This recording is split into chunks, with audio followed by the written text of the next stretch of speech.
তাদের পরিবারের কি অবস্থা আপনি আল্লাহ জানেন।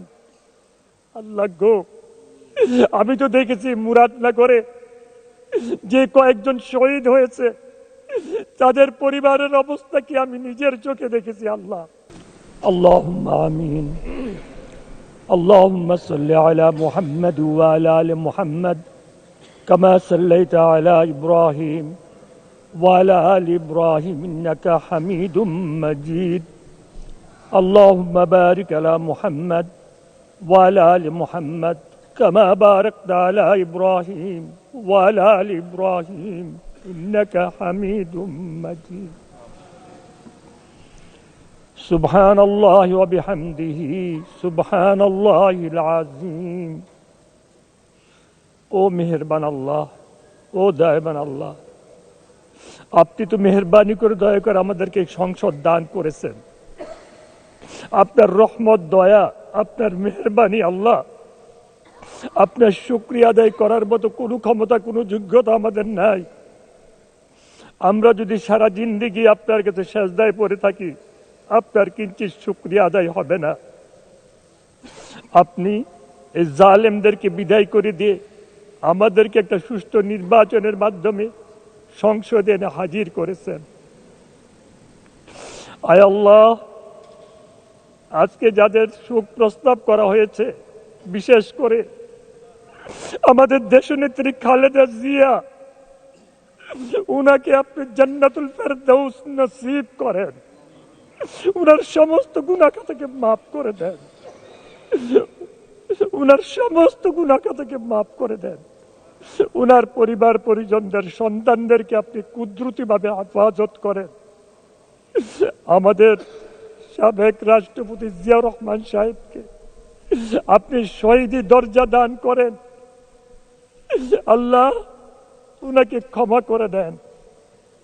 আয় আল্লাহ, জুলাই বিপ্লবে যারা নিহত হয়েছে, আল্লাহ তাদেরকে শহীদি দরজা দান করেন, তাদের প্রতি খাস রহমত নাজিল করেন, তাদের পরিবার পরিজনদের প্রতি খাস রহমত নাজিল করেন। আল্লাহ, তাদের পরিবার পরিজনদের জিম্মাদার আপনি আল্লাহ পাক হয়ে যান। আল্লাহ, জুলাই বিপ্লবে যারা আহত হয়েছে, আল্লাহ তাদের জিম্মাদার আপনি আল্লাহ হয়ে যান। আল্লাহ, তাদের প্রতি খাস রহমত নাজিল করেন। তাদের পরিবারের কি অবস্থা আপনি আল্লাহ জানেন।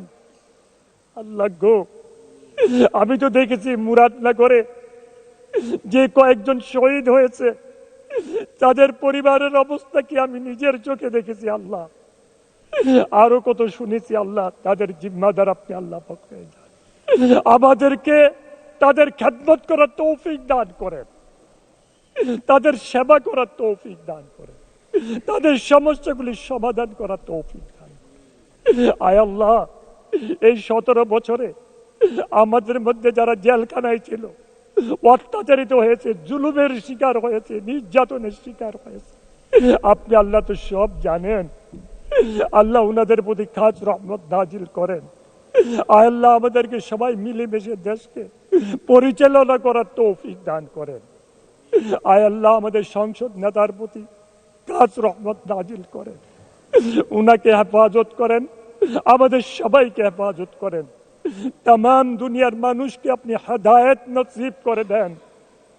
আল্লাহ, বিশেষ করে মধ্যপ্রাচ্যে যে অবস্থা সৃষ্টি হয়েছে, আল্লাহ আপনি দয়া করে তা থেকে মুক্ত করে দেন। আল্লাহ, আল্লাহ যাদের জন্য আজকে শোক প্রস্তাব আনা হয়েছে তাদের প্রতি খাস রহমত নাজিল করেন, তাদেরকে ক্ষমা করে দেন, ক্ষমা করে দেন। আল্লাহ, আমাদেরকেও ক্ষমা করে দেন। আল্লাহ, আল্লাহ আমাদেরকে দেশকে ভালোবাসার তৌফিক দান করেন, আমাদেরকে সৎ পথে থাকার তৌফিক দান করেন, অন্যায় অত্যাচার জুলুম অবিচার থেকে সবাইকে মুক্ত রাখেন। ওয়াসাল্লাল্লাহু তাআলা আলা খায়রি খালকি মুহাম্মদ ওয়া আলিহি ওয়াসহাবিহি আজমাইন বিরহমাতিকা ইয়া আরহামার রাহিমিন।